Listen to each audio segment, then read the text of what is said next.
Warhammer 40K has a huge Lost Primarchs problem, and it is one that Games Workshop created themselves. The Lost Primarchs of the 2nd and the 11th Legions are the big secret within the lore that nobody is supposed to talk about, but loom like a shadow over the entire setting, as they keep constantly appearing. Since 2017 or 2018-ish, they've been showing up in Warhammer 40K lore more frequently as time goes on. I did a video about the 44 times they actually show up in the official lore, but even since then they've shown up, and I believe the count is up to 47 times now. 2 guys that we are never supposed to know anything about, 2 guys that are by design massive black holes in the lore, 2 guys that are known as the Lost and the Forgotten by their brother Primarchs, just keep showing up over and over again. Now, why is this a massive problem for both the fandom and for Warhammer 40K? Well, because it is sending mixed signals and destroying one of the sacred cows of the setting. Okay, so let's look at how this affects the lore, the writers, the company, etc. Then we'll look at how this affects the fandom, including myself and other people that love making videos about the Lost Primarchs and Warhammer 40K in general. First, let's debunk one of the most parroted statements about the Lost Primarchs and their legions, so we can just get that out of the way. And while it is an untruth, it is one I believed myself for decades, until some really cool viewers pointed me to an interview with Rick Priestley that just destroyed it. But people believe the 2 lost legions and Primarchs were left redacted and empty, unknown and unknowable, so that we could homebrew our own legions. Yes, again, I believed this myself for decades, as it was the dominant talking point in the community and probably still is. But what Rick Priestley let us know was that we were never meant to homebrew legions and Primarchs. That was why we got chapters, so we could make our own and make each one unique. So now that is out of the way, we can look at this phenomenon of the 2 guys who we aren't even supposed to talk about, and we're supposed to act like never existed, constantly showing up and getting talked about and existing. Why is this bad for the company? Because it breaks faith with the community on one of the key, reliable cornerstones of the setting.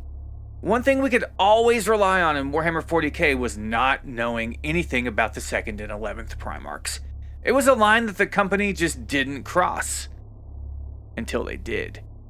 And now, in just a few short years, we have dozens of appearances. The very last book I read just the other day, Fury of Magnus, has Olivia Surica reminiscing about meeting Primarchs in the scene where she first meets Magnus the Red. She notes that he's not like any other Primarchs she's ever met. Not like Horus, not like Guilliman, and not like the Primarch whose name she was sworn never to speak. This constant teasing. And if you really want to see the depth of it, watch my video on the dozens of appearances and mentions they make in the official lore. But this constantly being blue-balled by Games Workshop is annoying to say the least. Now, I know there are 2 camps here. That isn't lost on me. One that believes we should know nothing about them ever, and one that is like, show us everything now, where's Malibran? And to the first camp, I'd say that it's too late. We already know way too much. Like the 2nd Primarch was quiet and introspective, yet liked by his brothers. Little details that have filtered down over the years, accumulating like grains of sand in the bottom of an hourglass, and it's filling up. Now this leaves Games Workshop with just 2 options really, because right now they're riding the fence and trying to have their cake and eat it too. And Mr. Miyagi told us how that goes. Karate yes, okay. Karate no, okay. Karate maybe, squish, just like grape. There's nothing good that can come of this current trajectory they are on. Games Workshop can just stop mentioning them, or they can give us a full reveal and pull them into the lore on a deeper level, maybe even bring one or both of them onto the tabletop. Why I say these are their options is because anything other than one of those things is unlikely to garner goodwill with the community. They're poisoning their own well at this point, and to put it frankly, they need to shit or get off the pot, so to speak. Nobody in the community likes anything in a weird limbo quasi-state. Sure, we like our mysteries, but after 40 years almost now, it's like, stop teasing us. If there's such a huge secret, then act like it. Now, people will be pissed if the Lost and the Forgotten return and come back to Warhammer. Whether it's in 40K, the Horus Heresy, Great Crusade, or even the Scouring era. It will offend some people, sure. But at the same time, it will be a huge tsunami of cash for the company that wants all the money. Today's modern version of the East India Tea Company that sells the plastic we're also addicted to. The setting of Warhammer 40K would be irrevocably altered if they did a full reveal. But at this point, with all the years, the decades of teasing, is that such a bad thing anymore? I, for one, want to see them revealed full on. As unpopular as that opinion is, that's how I feel about it. And why not? Do these two mysterious figures that we're supposed to know nothing about, yet Games Workshop and Black Library won't stop mentioning, constitute some sacred thing that we cannot desecrate by having knowledge of it? Why do we put these two Primarchs on such a pedestal? And now, we come to the fun part. As some of you who've been watching my channel for a while know, back in 2024, during one of the live streams in the summer, I believe it was the LVO stream, Alex and Max from Games Workshop showed a whiteboard with all the upcoming plans for Warhammer 40K going into and beyond 2025. And half of what they showed has come true already. Krieg, Eldar Refresh, Vespids, Emperor's Children, Fulgrim, Space Wolves, Iron Warriors, and several other things were written on this whiteboard and or stuck to it on a post-it note. But then it said some very interesting things after that. It said Perturabo, which we've now seen images of as a demon prince, so the roadmap does continue to be accurate. Following Perturabo, it mentioned Lorgar, all Traitor Primarchs, specifically mentioning even Curze. Then it had the name Alfarius with a question mark next to it, so I assume that means they really mean Omegon will return to the setting, or has. Then we see two very interesting things before they cut away from the whiteboard. A mention that all Primarchs will be returning, and then a specific mention that said the Lost Primarchs return. So they have stayed true to this release roadmap, and they also deleted the video of this off YouTube and off the Warhammer community site. People were saying I was making it up, but enough viewers told me they saw it as well that I don't feel like I'm crazy. I was starting to wonder. So yes, it looks like the conversation has at least been had, and they did appear on the roadmap. But where does this proverbial road, which we have the map of, lead? Well, that should be obvious, right? It's all building up to just about a year and a half from now, when Warhammer 40K turns 40 years old. That's my prediction, as hopeful as it is. 40K will only turn 40 one time, and I have a feeling they're pulling out all the big guns for this. We've seen multiple ways that the Lost Primarchs can return, from being released from the Black Cells, to Sorceress Resurrection, to cloned by Call or Bile, etc. There's so many ways that it could happen, and that tells me they want to do it. So hopefully they have the courage to. At least someone at Games Workshop and Black Library wants to do it, so hopefully they get a say. Now, I did find it quite interesting that their roadmap showed all Primarchs returning, as that really brings up quite a few interesting questions. How are Sanguinius, Horus, Ferris, and Curze supposed to return? Alfarius is easy. Omegon just shows up and everyone goes, oh, there's Alfarius. But the others, it's going to take some major splaining to get them back into Warhammer 40K.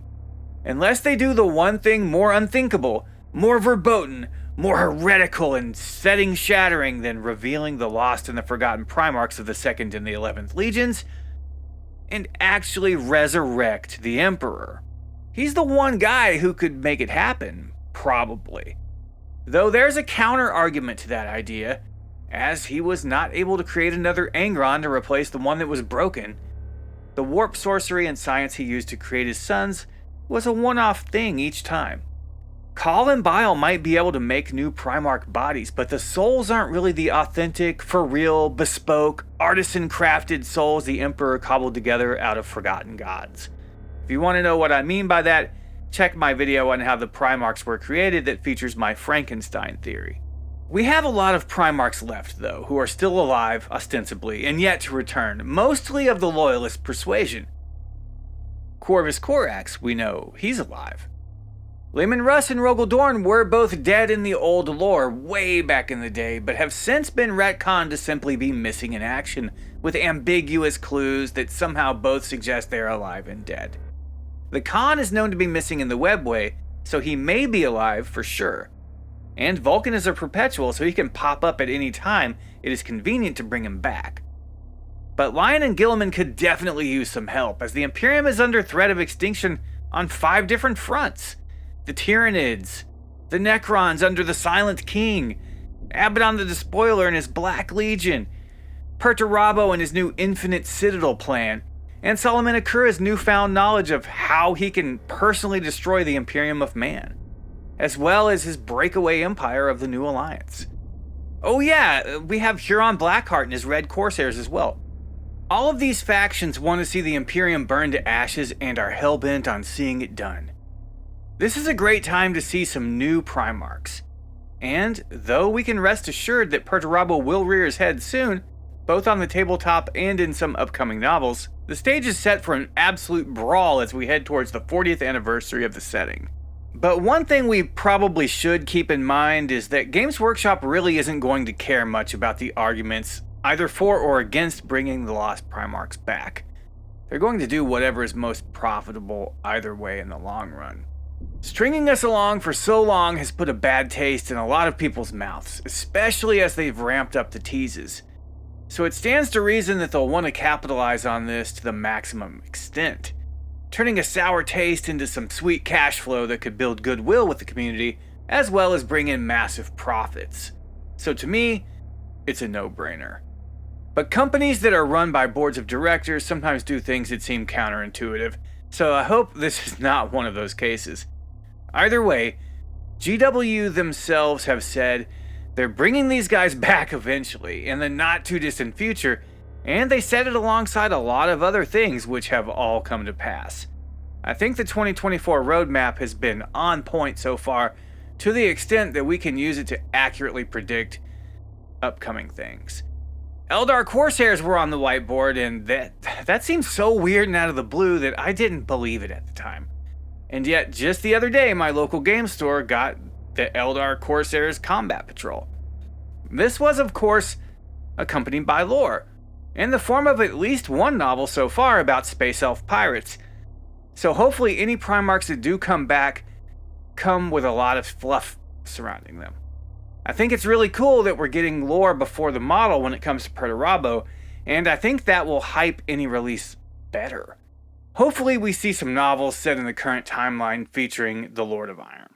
But we've also seen GW drop the ball recently, bad, with Craftworld Eldar, when they released the Phoenix Lords after 3 decades plus, and left the coolest one out, totally forgetting him, and gave us a new, awesome Warp Spiders Phoenix Lord, but they didn't give us any lore other than a single paragraph in the Codex, and didn't give us a single piece of art of her. This is not how to treat a faction. But then again, knife-eared Xenos are not Space Marines.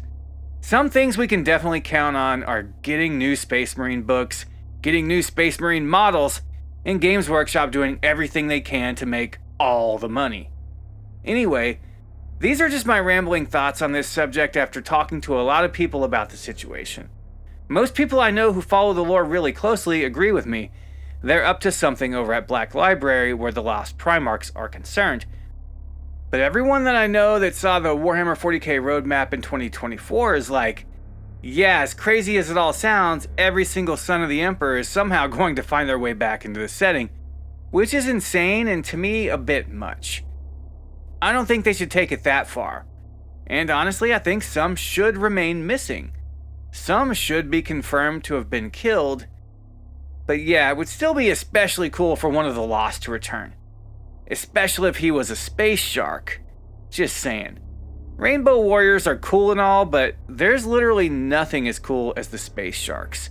The name alone just appeals right to my inner 5-year-old who wants to expand his tyrannical space empire across the galaxy.